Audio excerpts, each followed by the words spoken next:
pledge allegiance to the flag of the United States of America and to the republic for which it stands, one nation under God, indivisible, with liberty and justice forever.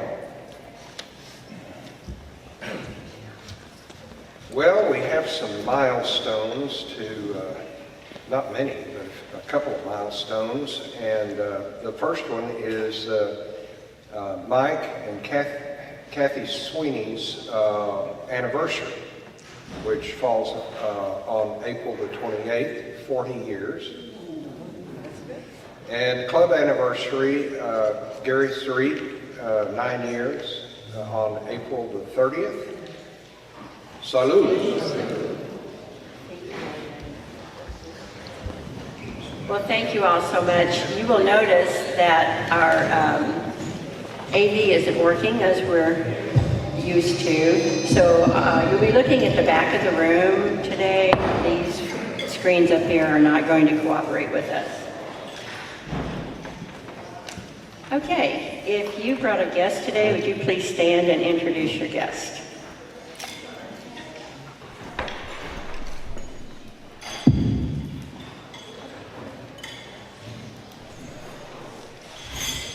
I have 3 guests. One is Neal, who will be our speaker, his wife Angela, and Mary Faith Sturt.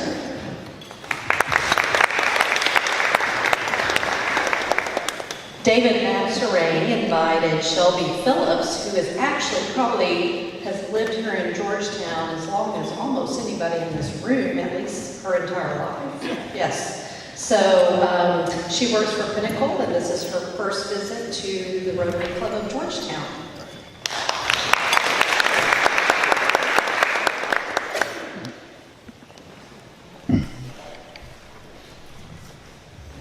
Okay, everybody, I'd like you to meet the real Andy Slaughter. This is my dad.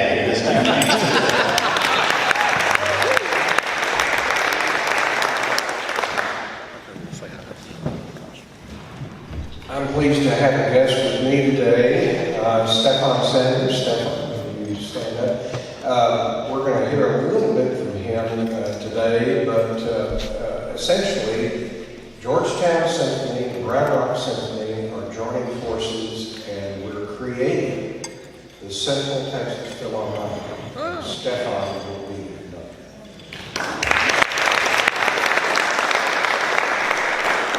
Okay, do we have any visiting Rotarians?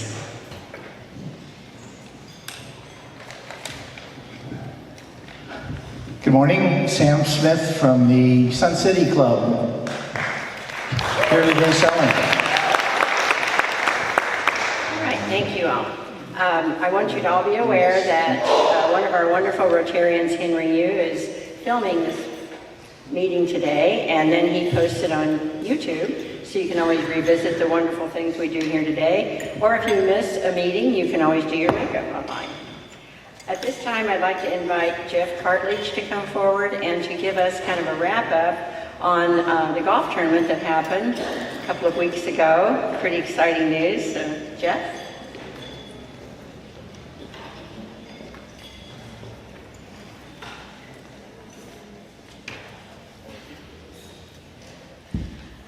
Hello. All right, filling in for Nathan here today. Just wanted to give you a quick rundown of the golf tournament we had last week, or 2 weeks ago, I apologize. So thank you for anybody who came out and supported and golfed and hung out and had a good time. We had 25 teams, so that's about 100 players, and we had probably another 25 or 30 people join us for dinner after golfing was wrapped up. We are looking, hopefully, at a revenue of or I guess a net income of around $38,000 to $40,000. We're still working on some things to shake out, but a good fundraiser for this club and for all the functions that we support.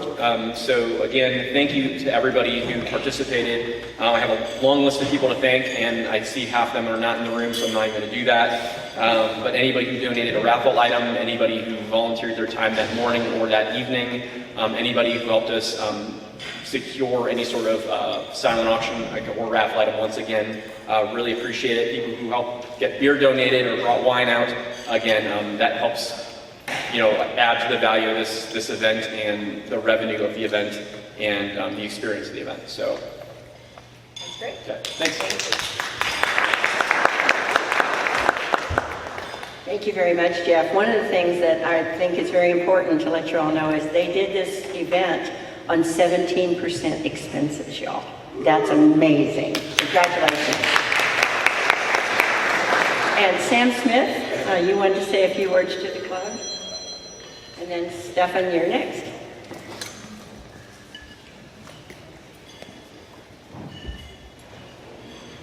Thank you, Karen. I just wanted to do a quick update on the Tango Flight project because you were one of the first clubs to make a contribution. If you remember, 3 years ago, I came here to the club and talked about getting an aircraft building program started in the high schools. And our plan when we founded Tango Flight was to raise enough money to pay for half an airplane. Well, I'm here to report things changed. First of all, we fired the people that we were working with out of Houston who said they'd pay for half and raised all the money ourselves. And the program has gotten very popular because the kids have really benefited from this experience, and it makes great resume material. Going fast forward, we're putting the rivets in our 6th airplane. And the big news is our business model was raise the funds for an airplane, build it, let the kids fly and the donors fly it for a year, build a 2nd airplane, and then sell the first one to buy the 3rd. Well, we just sold our 3rd airplane. We've now sold $270,000 worth of airplanes.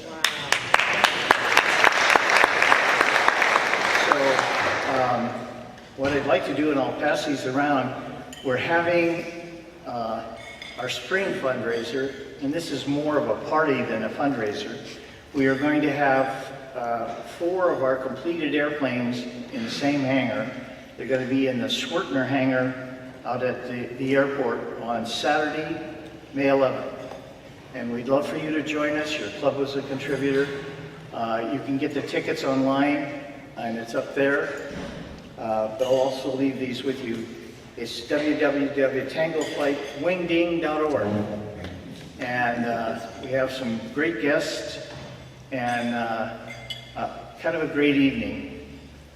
We just got a renewal again from Airbus, so we've kind of changed our business model. We're actually getting corporations now to pay for the airplanes.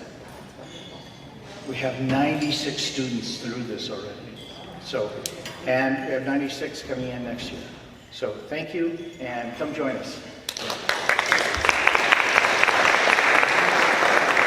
Thank you, Sam. We appreciate that. Stefan, if you would come up and bring us up to date on the Central Texas Philharmonic, we'd love to hear about it. Good afternoon, everybody. My name is Stefan Sanders. I'm the music director of the Round Rock Symphony and have been so for 6 years. And in this time period, we have found an amazing partner in this community, specifically with the Georgetown Symphony Society and the Georgetown Festival of the Arts. And it became very obvious to me when we started performing here in Georgetown that this is where our future is as an orchestra. The market is ripe for our product, and we found a real, true partner here. So about 3 years ago, we proposed the idea of merging these 2 organizations into one organization, solving a lot of the issues that both individually were facing. And it took some patience to put this all together, but we have resolved to form the Central Texas Philharmonic. The Georgetown Symphony Society and the Round Rock Symphony will no longer exist as of July 1st, and all of our resources will be pulled together into the Central Texas Philharmonic, and our home will be right here in Georgetown, performing at the CLED, Center for the Performing Arts. And this is a wonderful venue. I'm sure many of you have been in this venue. It's ideal for the presentation of orchestral performances as well as music education opportunities, and that is something that we're very, very committed to. The Georgetown Symphony Society about 5 years ago started the Vivace Youth Orchestra, and that youth orchestra is now going to become the Central Texas Philharmonic Youth Orchestra. That's a lot of words. So you can just say CTPYO, or just the Youth Orchestra. We're committed to planting the seeds for the future of music appreciation, music performance, and creating a whole new generation that can support this treasure of a cultural organization that we have created, the Central Texas Philharmonic. And it is our sincere desire to make this community and all of this region, specifically Williamson County, very proud of this organization that we now call the Central Texas Philharmonic. If you have any questions, I'd love to answer them. You can reach me online. Our website is thecentraltexasphilharmonic.org, and I look forward to welcoming you at our next performances. Thank you very much.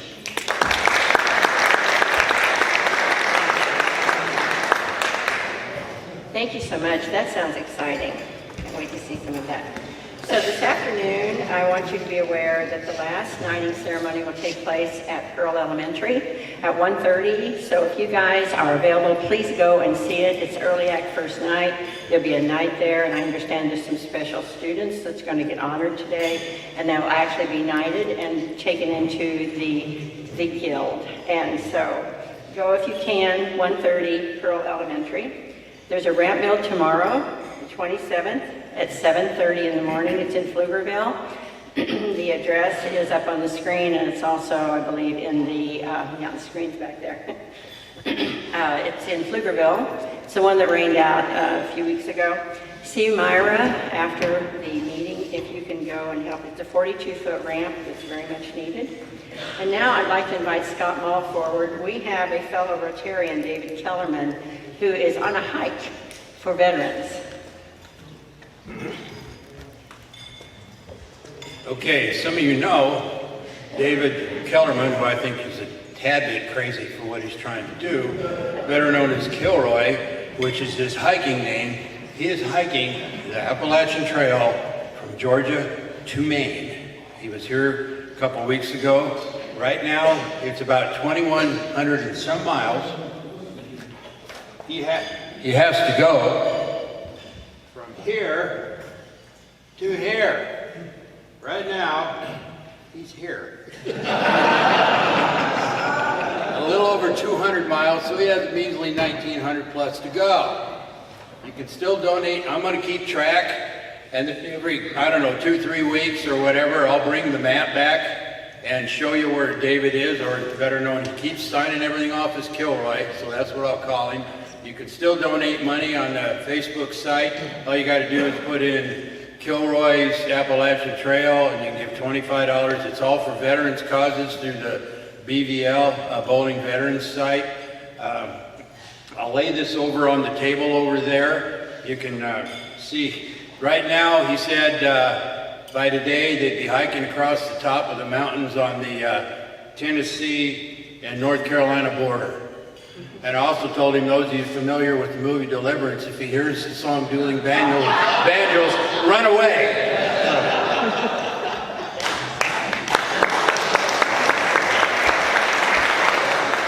We also have some pictures that I pulled, if you go back one for just a second, Myra. Those came from Facebook, so you can see that he was working hard, and sometimes he'll describe his day and the things that he's been doing that day, but he's carrying everything he owns on his back because they're walking this whole way, and it's totally amazing. So follow him on Facebook if you can, and Scott will keep us up to date on what's going on. So at this time, I'd like to invite Marlene McMichael up to introduce the speaker for today.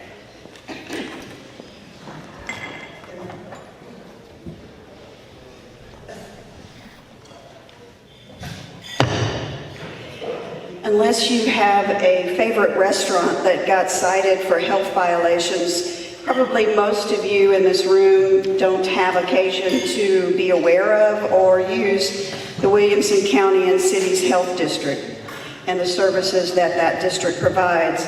But I wanted to let you know a couple of things about the district. Number one, this month we are celebrating 30 years as a district serving Williamson County.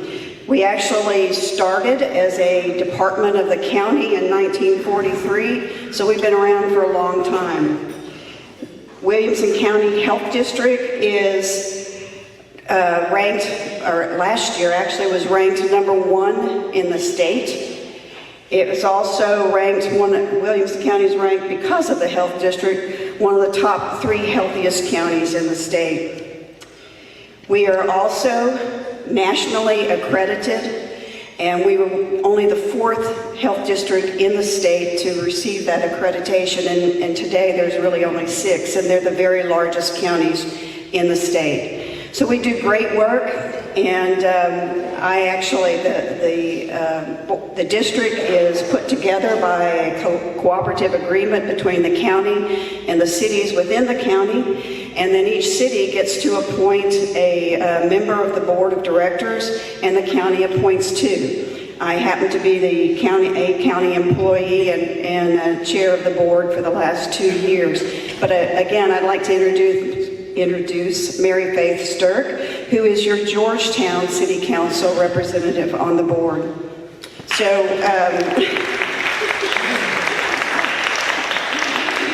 So one of the hottest topics that we deal with are these restaurant inspections. So when a Georgetown restaurant gets cited, call her, don't call me, please. About a year ago, despite all those successes, we felt as a board that we really needed a direction change. That was a difficult decision, but the board was unanimous in that decision. And we undertook a nationwide search to find a new executive director.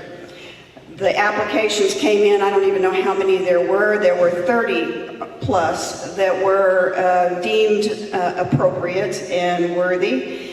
The board reviewed those. We narrowed that down, and I think we narrowed it down to 6. Those were fully vetted by a third-party company that looked at backgrounds and credentials and made sure everything was above board.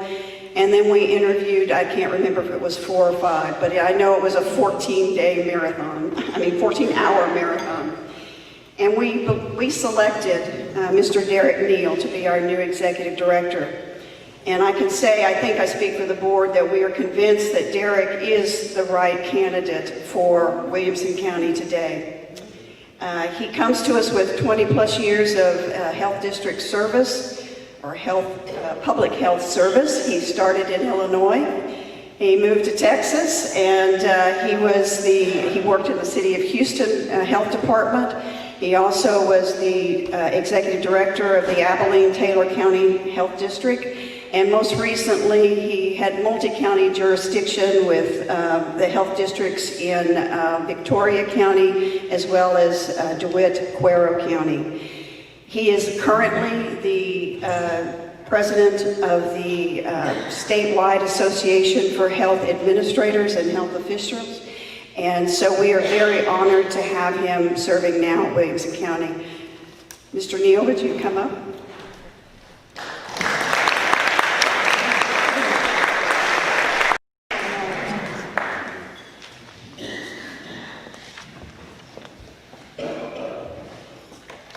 Is it afternoon yet?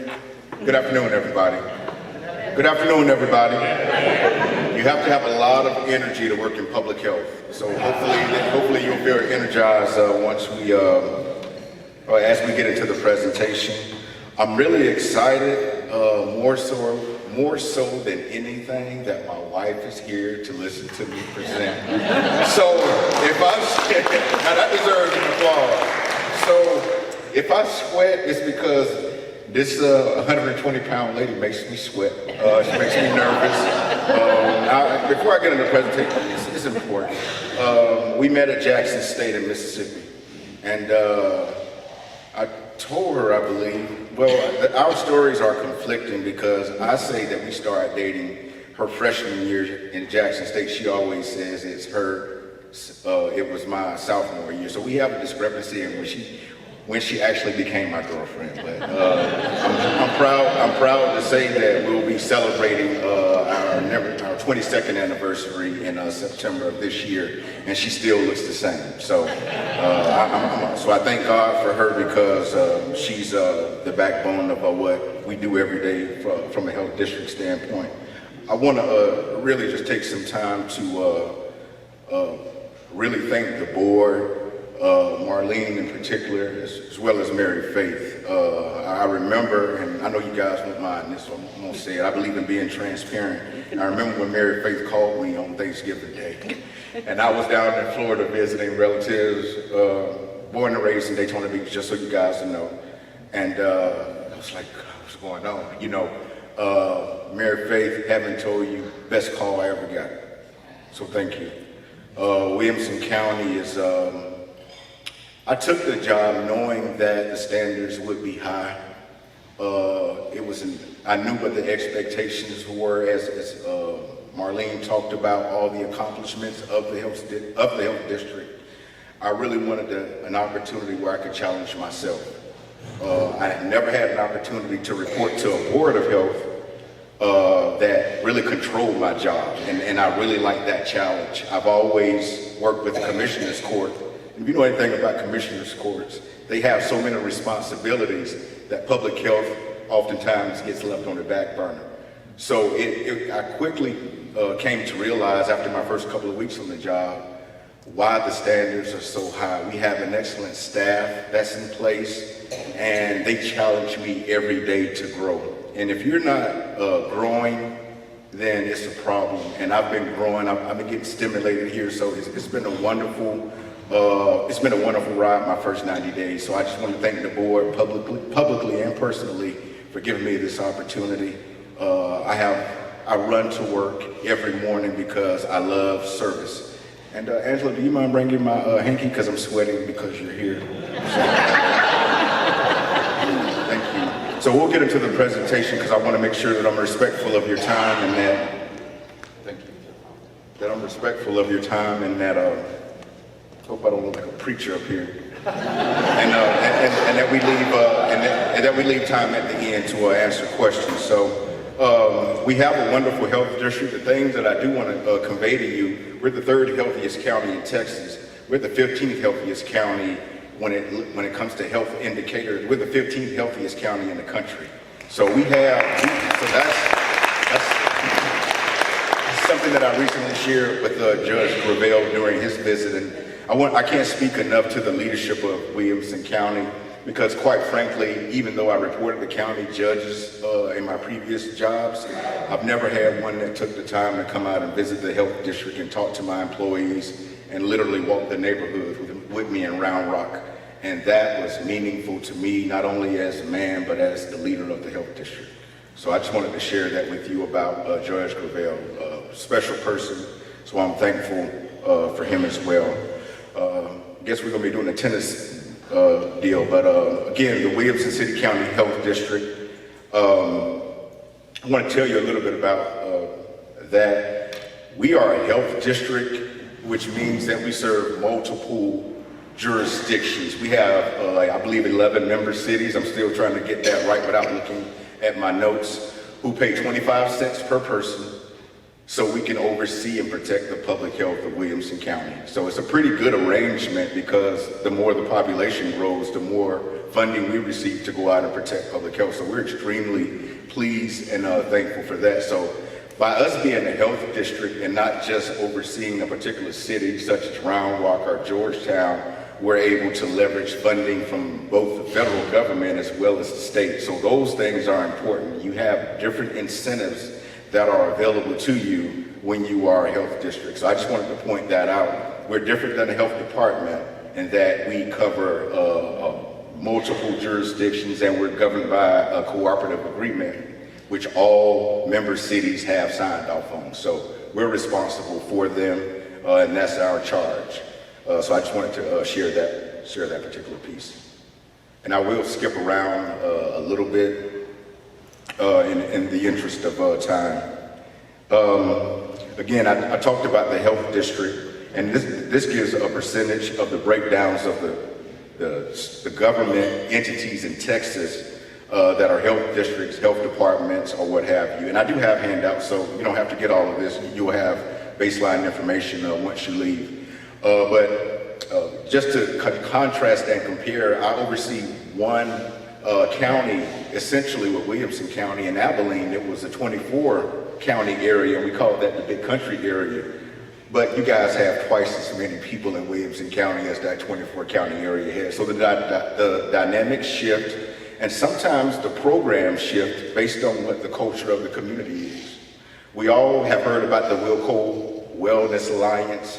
I had to quickly come up to speed because what I didn't realize is that with the Wilco Wellness Alliance, what you have, and these are our member cities, what you have with the Wilco Wellness Alliance is probably the strongest paradigm of how we can be healthy in a sustainable way in absence of funding.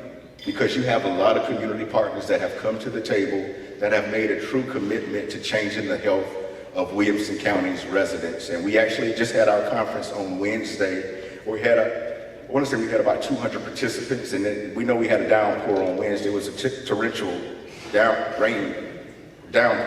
during that time, but we still had people that came out, and we talked about health equity. Making sure that it's equal access to services for Williamson County, because my biggest challenge at this point is making sure that I'm managing the organization where we're prepared to serve 1 million people in about 5 years. That's the greatest challenge. We realize that it's going to be a daunting task, but we're up for the challenge as a health district. We have a lot of talent by virtue of our location that comes to this area. So we have some really sharp employees that challenge me every day, and I'm thankful for that because I'm growing. As long as I'm challenged, I'm growing. Again, Marlene mentioned this. We've been a district for 30 years, so I won't go into that too much. But I do want to touch on the last point, which the district was built on the foundation of a small county health department unit in existence since 1943. One of the things that I appreciated about both Victoria and Abilene was that they're pretty stagnant in their growth. The thing that I see about Williamson County on the outside looking in at the beginning was that we're still preserving that small town charm in the midst of all of this growth. And I appreciate that because you never want to lose your identity of who you are. Because one of the things we want to think about is passing this on not only to our healthy practices on to our children, because the one thing we want to do is break generational curses. Our suicide rate is high, and that's one thing that we're looking at, and our chronic conditions, when we look at certain generations, certain populations are extremely high. So we want to make sure that we're outreaching to those populations as well. Okay, we were accredited in 2016. Currently, we're going through a reaccreditation. So they just don't reaccreditate us and they leave. We have to make sure that we're still upholding those national standards with regard to accreditation, and that we're doing all of those things that are relevant to our responsibilities as a health district. We recently applied for a cancer prevention grant because the data and the statistics show that we have a abnormal rate or a high incidence rate of certain cancers in Williamson County. So we want to be able to have trainers so we can talk about some of those interventions that we can do at the baseline level, at the micro level, so we can prevent people from ending up in the emergency room, because that's when it costs Williamson County a lot of money to take care of someone. Once you have a chronic condition, it's more likely that you're going to have to manage that for the rest of your life. But if we can keep people, especially the most vulnerable populations, from going into the emergency room, then we will remain one of those healthier counties. And that's what we want to do, because we will never have enough resources to do all the things that we do. But educating people is absolutely free. And that's what we want to do. We want to be able to educate and provide health promotion. And if you don't leave here with anything today, health promotion is our best intervention. And that's basically teaching people how to take care of themselves. We can give immunizations all day and hand out all of these prevention kits, but until we're changing this particular tool within ourselves, within our community, we're missing the boat. So a lot of what we do is patient education, and that doesn't always show in data and statistics and reports that may go to the board or to the county judge or the commissioner's court. So those things are very important. We're an organization that's driven by data. We don't make any arbitrary decisions.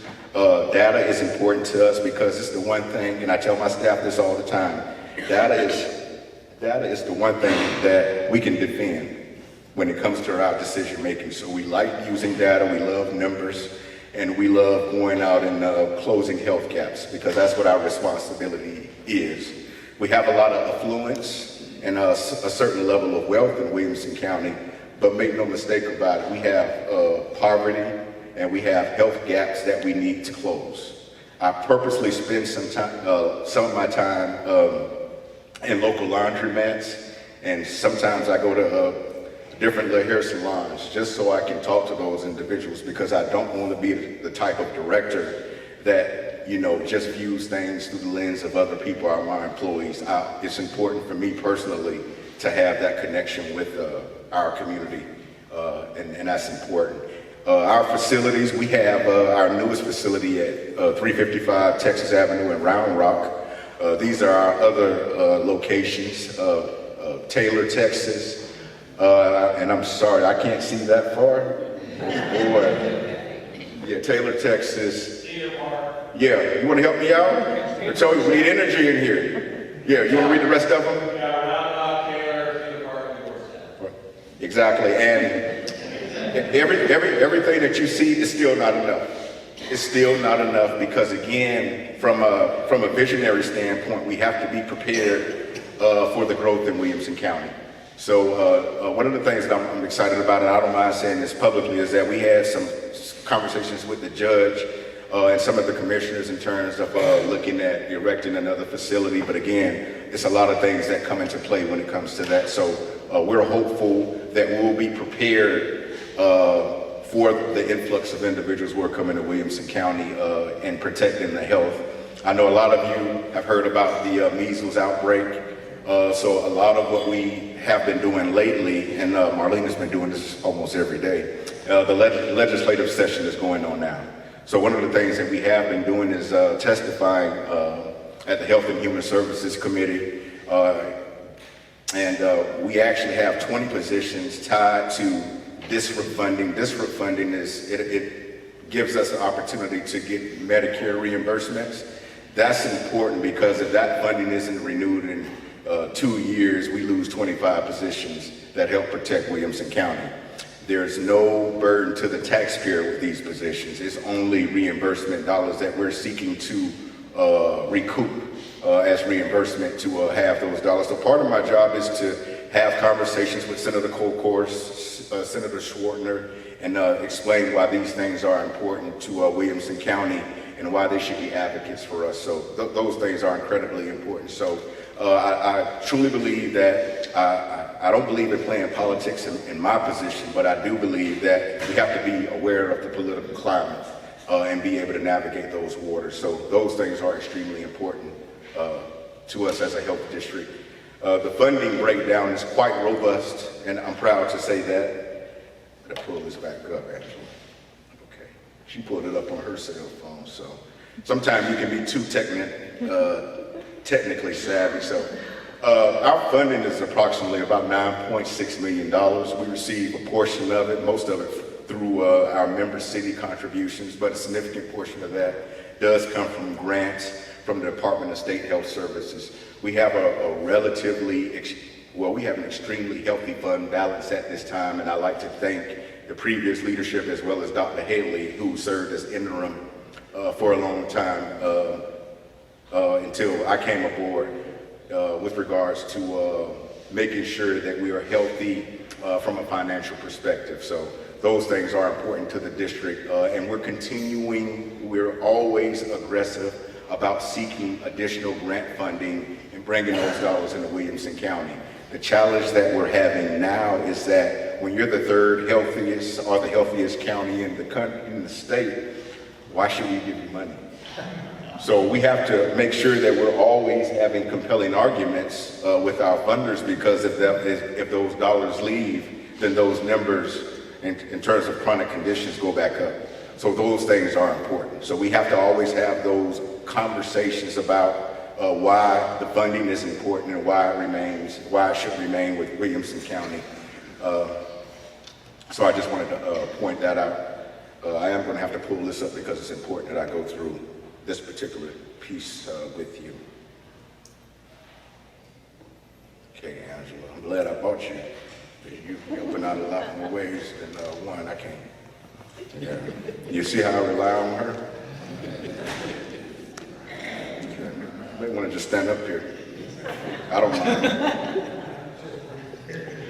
So the other things I want to touch on why Angela is bringing that up in the interest of time is that, all right, thank you. Is that, She got a mic, she got a mic. oh, this is awesome.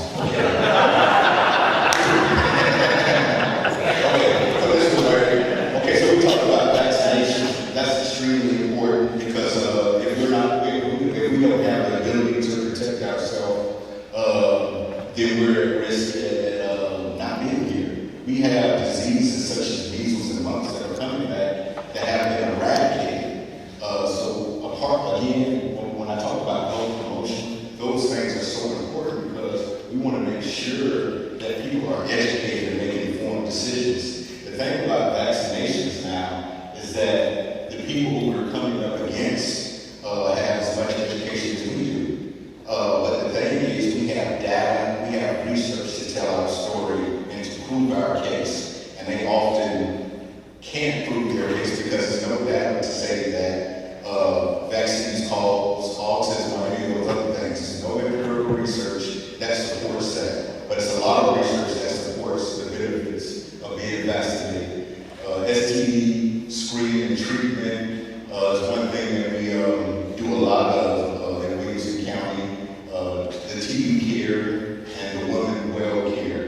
And we really want to expand on our women's health care services. And I always tell men that women's health is important to us because if they're not healthy, then we're not happy. So it's important to always support, and I mean this, it's always important to support women's health for your spouse, for your daughters, or whomever. Those things are incredibly important. So we want to make sure that we build on expanding the women well care because those things are critical to our survival and quality of life.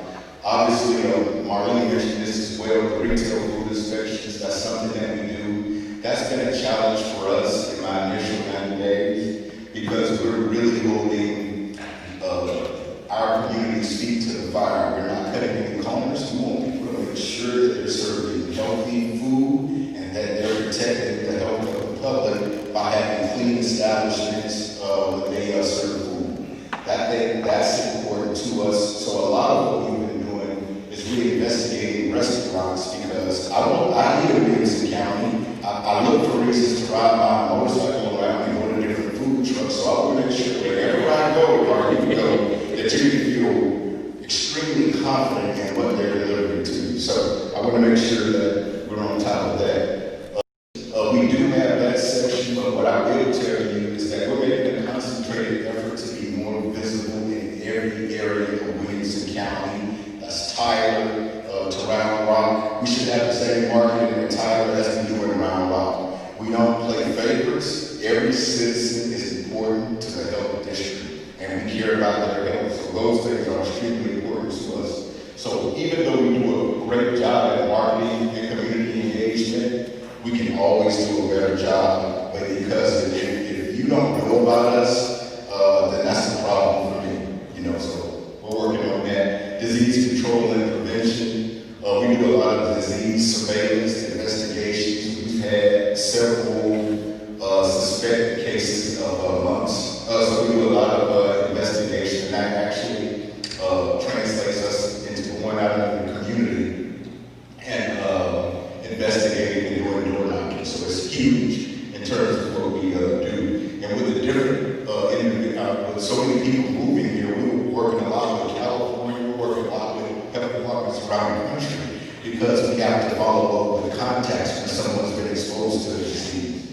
So it causes us to be we're really a global health department because we have people here that, that come from out of the country to reside in Williamson County. So all of those things are important. I mentioned briefly about immunization advocacy. I had some front conversations with a couple of individuals in the room that we, Dr. Carolyn Gilbert, who's our immunization advocacy director, actually testified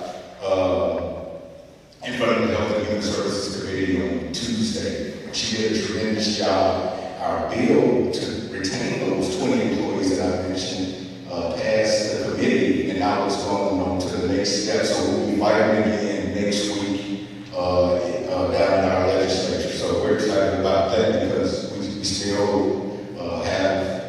still in the game. We're still in the game. Again, we have administration and finance. Even though we're blessed with significant resources, I'm extremely conservative because I always have to be concerned about a rainy day. So we're extremely conservative with the way we use our funds. We want to be smart in how we operate as an organization. We have weight and community nutrition program eligibility, which is essentially our county indigent program. And I'm really proud of that because this is something that never happens in any other part of Texas. But because Williamson County has resources and a unique funding stream for that particular program, it's been able to mitigate a lot of chronic conditions from happening. So we're really proud of the program and eligibility service. And our quality and strategic management down at the bottom, that's basically our accreditation arm. It makes sure that what we do is not arbitrary and that it's meaningful. So it ties data to the person. So we have an entire quality and strategic management planning team.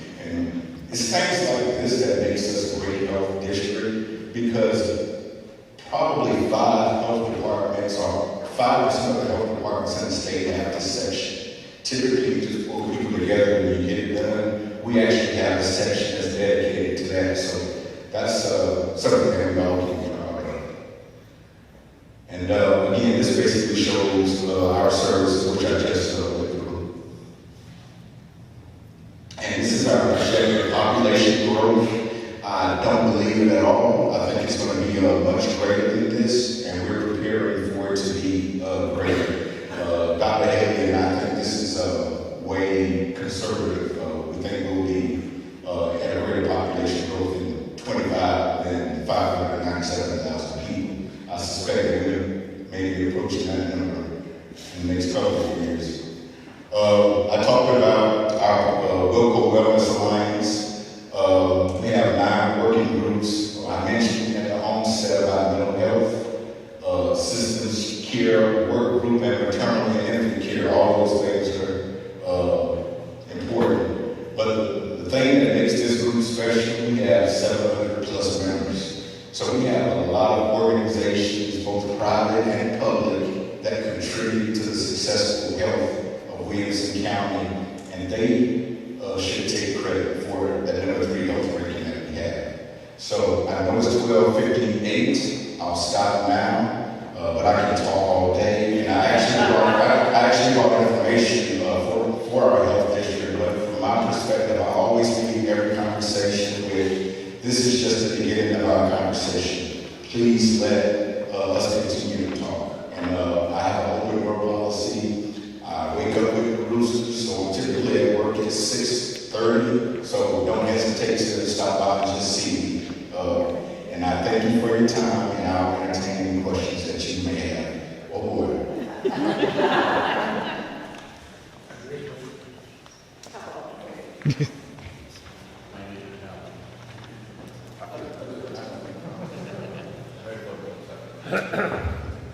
In your introduction, your board chair described a change in strategic direction for your board. Can you talk about the previous strategic direction and how that change is being made?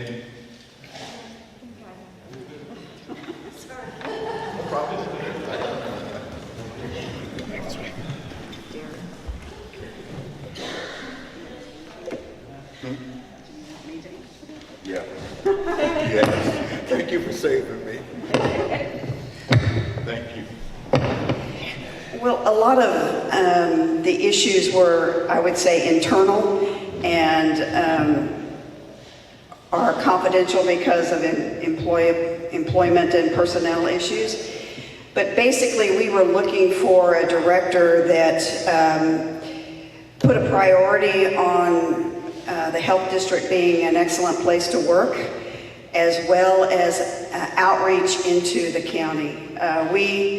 We were concerned that we did good work, but nobody knew we were there. And we serve, hundreds, maybe thousands of low-income families across this county. And that's important that they know how to access us. So those were some priorities that the board had. As you were talking, questions just kept popping into my brain, but the one that stuck there first probably was, you mentioned some spikes in cancer, in certain kinds of cancer. Can you tell us what those are?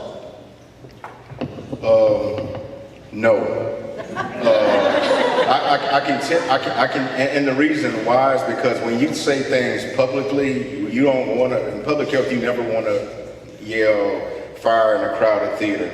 And I can tell you about the overall cancer rates as it compares to neighboring counties, but I can't tell you specific cancer types.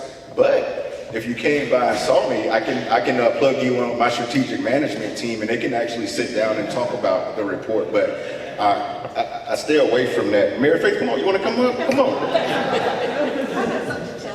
Okay.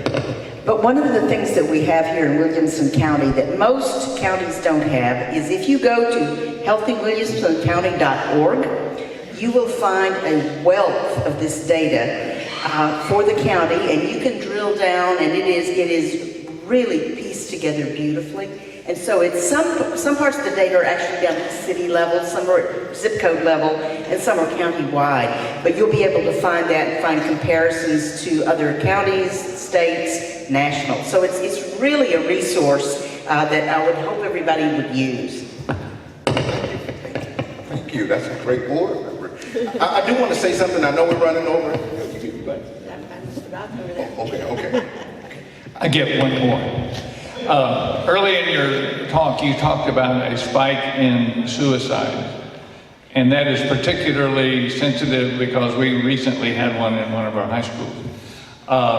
I have a suspicion that social media has something to do with that, but if you say you're going to work on causes and prevention? Well, I want to mention this. We actually received a Hall Foundation mental health grant in Williamson, in Victoria County, where I came from. And it was a program because of the high incidence rate of suicide in Victoria County. That same issue manifests itself here. And one of my recommendations to Judge Gravel is that we partner with the Hall Foundation, because they're a national leader when it comes to mental health issues, and really do a deep dive in terms of some of the causations in Williamson County. So that's a partnership that we're working on as well with regards to that, and specifically targeting some of the youth groups. But it's a lot of initiatives that are going on, but going back to Mary Faith's point, we have a lot of that data on that local wellness site that you can access. Thank you.